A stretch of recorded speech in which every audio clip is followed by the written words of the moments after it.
Hey guys, this is Todd at Espresso Machines. The last video that we made was about pulling a shot and actually how to pull a shot. Now I'm going to talk to you a little bit about why the shots differ so much on a hand pull machine like ours as opposed to electronic machines, and why it's better actually. The piston mechanism on this, or the actual head itself, this is 22 pounds of solid brass with a stainless steel sleeve on the inside. So you've got to imagine there's so much more thermal mass, they call it, or it's larger bodies of water, obviously maintain temperatures, larger bodies of thermal mass, meaning brass is a fantastic conductor of heat and maintains heat very, very well. Much better actually than stainless, which is contrary to what most people think. So what happens is you've got 22 pounds as opposed to, let's say, a pound or maybe 3 pounds, which is pretty large in the commercial electronic style of heads. And what that does, it holds this larger head holds the heat, and what it does, it holds the heat and maintains the temperature. So you're not going to get that temperature swing like you would on electronic machines. So that's one factor. The second factor is you have a pre-infusion that is superior. Electronic machines, when you press the button, it goes 0 to 140 psi all at once. There is some machines out there that have tried really hard, and electronic machines are trying really hard, and they're getting better every day, to pre-wet or pre-infuse the coffee. And that terminology, pre-infusion, is used a lot in espresso machine manufacturing and in advertising. The difference is they might get a second or a moment where it tries to pulse. There's also pressure profiling. There's all this technology that has come out to try and mimic what these machines actually do better than anything.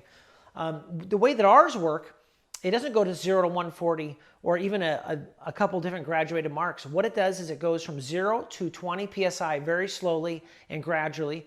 And that actually is happening. When I pull the piston down, when I pull the handle down, I'm pulling a piston up, and I'm basically compressing a spring, allowing the water to flood in the chamber. Once the water floods in the chamber, it's flooding at 0 psi, gently up to 20 psi.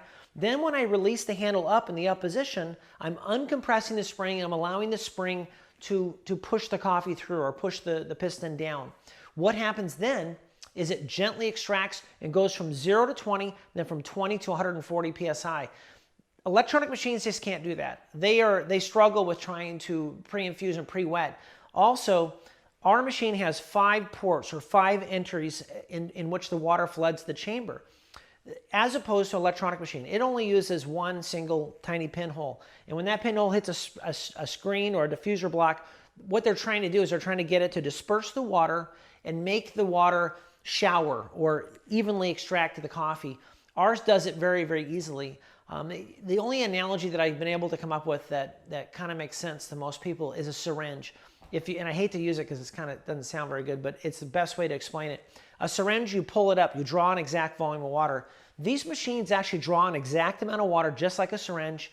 The chamber is filled. Once the chamber is full, the coffee holds the actual water from flowing through the coffee bed. But in that interim, what it's doing is it's pre-wetting the coffee. So then when the spring continues to push, after I pull the handle down, I've let go of the handle, we get this gentle extraction, and gentle from 0 to 140 psi. So not only do we have a superior heat retention, we also have a much more superior temperature throughout the bed of the coffee, throughout the whole brewing process. And that's pretty much the main reason. Another thing that we do that no one else does is we do direct group to boiler. So if you look at some of our information and look at some of the photos of the inside of our machines, you'll see that the actual head is bolted directly to the boiler.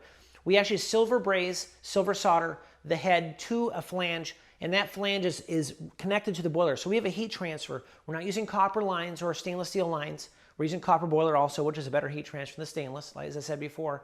And what happens is it transfers the heat more efficiently. Thanks for checking us out. I just wanted to let you know about that feature, and we will talk to you guys later.